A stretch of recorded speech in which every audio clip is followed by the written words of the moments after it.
Hi, Gene Burnett from GeneBurnett.com, and I wanted to share a little bit today about the one of the real benefits of Tai Chi practice in my life, and it's got two aspects. One is the dispersal of work when I go to deliver force or deliver momentum, and the other is the dispersal of impact when I receive force or receive momentum into my own body. And I'll talk about the dispersal of force when I'm delivering first.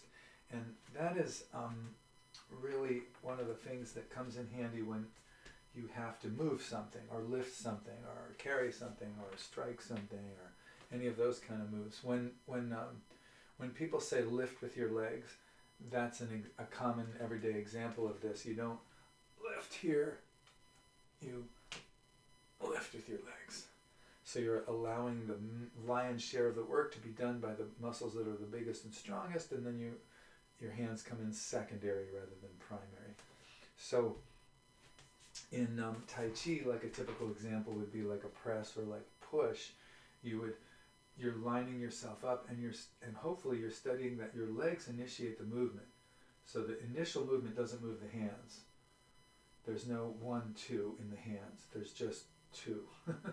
And so you're loading up your leg and you push, and then the waist, may adjust and direct it a little bit as it goes in, or it may direct by default by not doing anything in particular. And that movement or that momentum goes up your spine and out your hands, hopefully with just the right amount of added force here, so you get used to dispersing the work so that each part does its part in a sequence. It's a chain. It's not, they say like all parts of the body move together, but that doesn't necessarily mean that they all move at the same time. Together means they're linked together, they're coordinated. It doesn't mean that they all move at once. So it's not from here, everything moving at once. There's a ripple. I'll slow it down. Right? So by studying that ripple, I learn to not use local strength too much, to let the local thing, like if I have to pick up a suitcase, get close to it, lift it with my legs and move it. Not local strength there. If I have to move something, even if I have to jump out of the way of something, right? I'm dispersing that work through the sequence of my body, through that ripple, so that each part does hopefully what it's adapted to do and what its biological purpose is, and each part does its own part, nobody else's part. It's like your body has a really good union, and each part only does what its job is. It doesn't do anybody else's job. But it's as you do Tai Chi form and practice, you realize, oh, my arms are doing my legs work, or my low back is doing my knees work. If the knees aren't the shock absorber of the body, then your low back has to be the shock absorber, and it's not a very good one. So the whole study and practice of delivering momentum means that you can use things, you can move things, you can move away from things, you can move towards things with more unity, more integration, more of a holistic feeling of dispersing the work out, parceling it out to the different parts of your body, so that they don't get overburdened and aren't injured by doing someone else's job. So it's just a nice thing to think about as you practice. Like, that's what I'm doing. I am dispersing that work through my body and learning to make those kinetic chains smoother and more relaxed and less inefficient. If there's any knots in the chain, you want to, like a common one in the beginning is that the shoulders come up when you go to do something. Shoulders come up. So I tell my students all the time, long spine, low shoulders, long spine, low shoulders. This distance between the top of your ears and the bottom of your shoulders should be long, not forced long like that, but just plenty of space there, not up here. So you're training that. Dispersal of impact is probably more beneficial and more useful. What that means is that when pressure comes on to me, I feel like I expand slightly, and my whole structure kind of activates so that that pressure activates a whole bodied response so that the whole body can absorb the impact.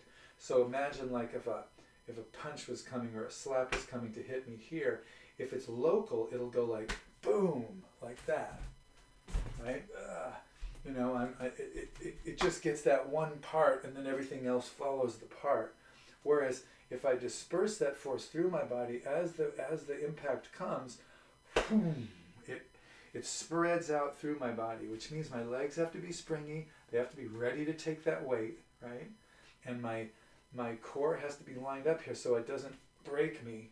It has to be kind of in that neutral range, and my legs have to be underneath it, right? And the local part has to give so that that force can go into me. If I resist it too much, again, it goes local. So I'm trying to keep the force. It starts at a local place, but I want to disperse it through my body. Sometimes call it shepherding gravity through my body. And speaking of gravity, that's one of the major forces that we take all the time. This pressure down on our bodies, through our bodies. The more lateral that pressure goes through the body, as a habit, the more trouble you get with that area. So we want to try to take it down into the ground in a relatively vertical way so that when the impact of gravity comes down, it doesn't make you go against the vertical line or against the vertical line or against the vertical line or against the vertical line, but through as much as you can so that each part does what it can to shepherd or disperse or spread the impact out through your body. This is the principle when people do hard falls in jiu-jitsu and judo, when they hit the ground with their hand, or the mat with their hands when they land, or the ground. My teacher Andy tells the story of doing an Aikido demonstration in Red Square in Seattle. There's a square called Red Square at University of Washington. It's a big brick plaza, and they were doing a demonstration at lunchtime for the college students at the University of Washington, and the demonstration was supposed to start at a certain time, and the mats didn't show up. The person was late with the mats, I guess, or got lost or whatever, and the teacher was old school. It was like, starts at noon, that's when we do it, and so they did the whole demo on bricks instead of on mats, and Eddie said they were so keyed up and so adrenalized and like, let's do this, that they didn't hardly even notice it. But the next day they all had like bruised stripes going. But there was a stripe that went along the line, along with the line that you use to disperse that energy. So again, it's a way of spreading the impact out. Think of a wheel. That way, if you take a wheel and throw it on the ground and it rolls, the force is dispersed through the wheel.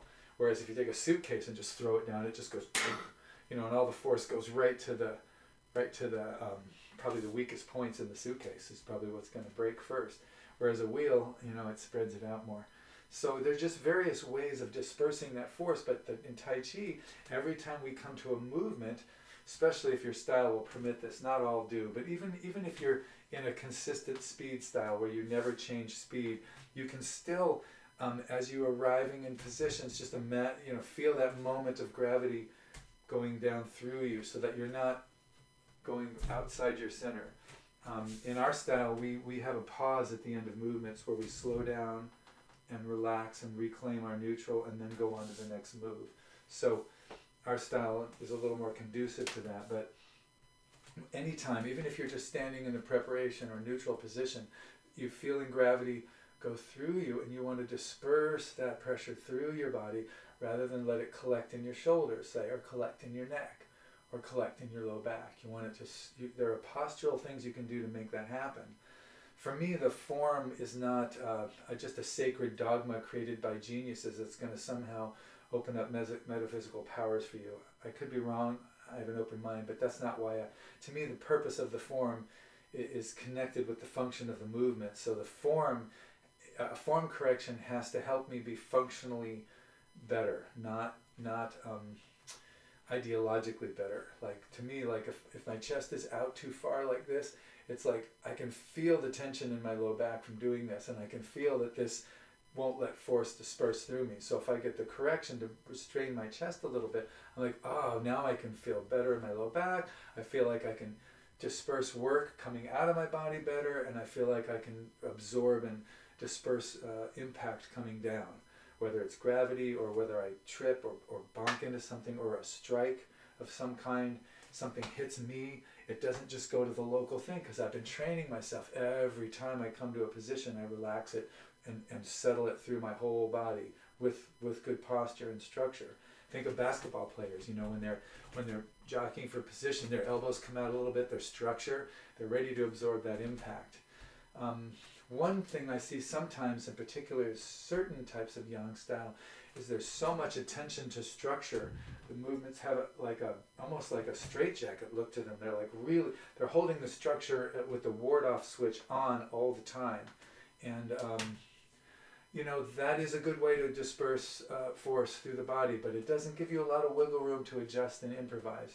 You're kind of set in a certain way. So I prefer to have my ward-off on a dimmer switch, where it's at a kind of a medium level, and if something happens, I can increase it. Just like you do in basketball. They don't go through the whole game tensed-up with they're loose and relaxed and they're running up, and then as they get into the paint, the elbows start coming out and the structure goes, because you might need to release it and go, suddenly you're running to the other side of the court, and then you come back and you got to do that. So I like to have it on a dimmer switch so that I can expand and disperse that force as needed, when needed. It might catch me off guard at first, but when I land, I disperse it. If it gets me local, when I land, I disperse it. So Tai Chi, at least this way of doing it, is really good for developing the habit of dispersing impact when impact comes, from the everyday constant impact of gravity to the unusual. And it's also good for developing dispersal of the work as you issue momentum, whatever you're doing. If you're striking or whatever, you want each part to do its part, not be out of yourself. So staying with your integrated, neutral, Tai Chi, balanced, relaxed structure helps you do both of those things. So thanks for watching. I appreciate it. I'm doing these to be helpful, but it's also nice to be helpful. I like being helpful. So if you like this and click a like, or if you give me a comment that it was helpful to you, it's good. That's why I'm doing this. It makes me feel good. So I'm not really doing this for money. I do have a donation link on my website and the description of this YouTube video, but that's not really why I'm doing it. It's always nice, but it's not the purpose of this. I'm just trying to be helpful. So if you want to know more about this kind of stuff, go to geneburnett.com. Every page within the website has a videos link. If you click videos, you'll get links to some blogs that I set up. One for Tai Chi, one for music, one for